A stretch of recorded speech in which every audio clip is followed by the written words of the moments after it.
So guys आज हम discuss करेंगे कि एटॉमिक नंबर होता क्या है। सिर्फ विद इन 5 मिनट में हम देखेंगे कि एटॉमिक नंबर होता क्या है। सबसे पहले एटॉमिक नंबर जानने के लिए हमें एटम का स्ट्रक्चर जानना जरूरी है। एटम क्या है असल में? एटम एटम क्या है? The smallest part of matter है। क्या है? मैटर का सबसे छोटा ज़रा, the smallest part of matter है। ठीक है, इसको हमने एटम कहा। इसका स्ट्रक्चर क्या है हम ये देखेंगे। देखो, एटम्स जो है ना दो पार्ट्स पर मुश्तमिल है। एटम टू पार्ट्स पर मुश्तमिल है। एक होता है इसका इनर पार्ट, एक होता है इसका आउटर पार्ट। ठीक है, जो इनर पार्ट है उसको हमने क्या कहा? न्यूक्लियस कहा। और जो आउटर पार्ट है उसको हमने शेल या ऑर्बिट या एनर्जी लेवल, तीन नेम से इसके, जी लेवल। अब होता क्या है, जो शेल नहीं है उसमें इलेक्ट्रॉन्स घूमते रहते हैं, उसमें इलेक्ट्रॉन्स घूमते रहते हैं।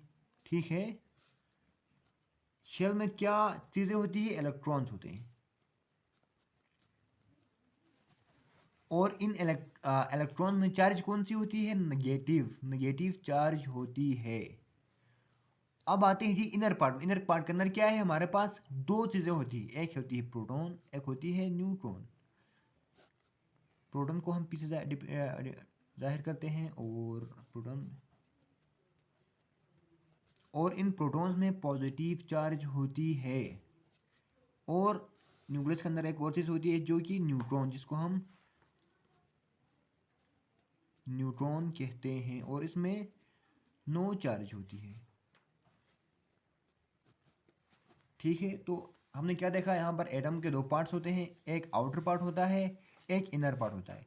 आउटर पार्ट को हमने शेल या ऑर्बिट कहा, और इनर पार्ट को हमने न्यूक्लियस कहा। अब आउटर पार्ट में इलेक्ट्रॉन्स होते हैं, रिवॉल्व करते होते हैं, और न्यूक्लियस में दो चीज़ें होती है, प्रोटॉन और न्यूट्रॉन। इलेक्ट्रॉन में नेगेटिव चार्ज है, प्रोटॉन में पॉजिटिव चार्ज है। ठीक है, तो अब हम देखेंगे कि एटॉमिक नंबर क्या है फिर। तो एटॉमिक नंबर कुछ भी नहीं है। एटॉमिक नंबर क्या है? The number of protons in the nucleus of an atom. किसी भी एटम के न्यूक्लियस के अंदर जो नंबर ऑफ प्रोटॉन नहीं है उसका दूसरा नाम एटॉमिक नंबर। ठीक है, ठीक है, जो किसी भी एटम के अंदर जो प्रोटॉन्स है उसको ही हमने क्या कहा है? एटॉमिक नंबर, अलग नाम दिया है। ठीक है, इसको हमने एटॉमिक नंबर का है। और एटॉमिक नंबर को हम रिप्रेजेंट करते हैं जेड से। ठीक है, जेड सिंबल से हम एटॉमिक नंबर को रिप्रेजेंट करते हैं। और एक बात और बताता चलूँ, यहाँ पर एटॉमिक नंबर और नंबर ऑफ प्रोटॉन और नंबर ऑफ इलेक्ट्रॉन्स की तादाद किसी भी एटम में सेम होती है।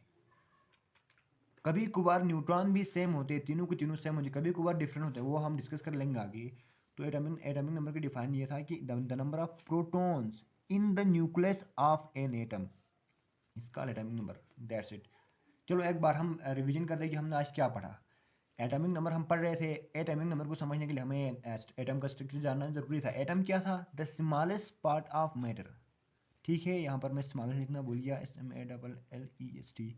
The smallest part of matter. Matter क्या है? कोई भी चीज़ जो जगह भी घेरे और वजन भी रखे। इस मैटर का स्मॉलेस्ट पार्ट को हमने एटम का। इसका स्ट्रक्चर क्या था? दो पार्ट्स पर मुश्तमिल था।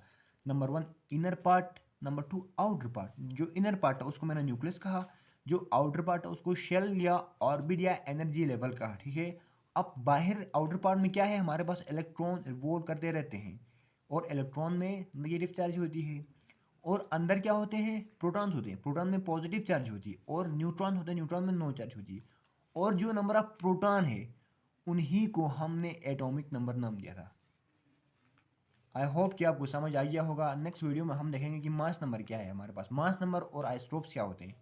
ठीक है, तब तक के लिए अपना बहुत ख्याल रखिएगा। अल्लाह हाफिज़।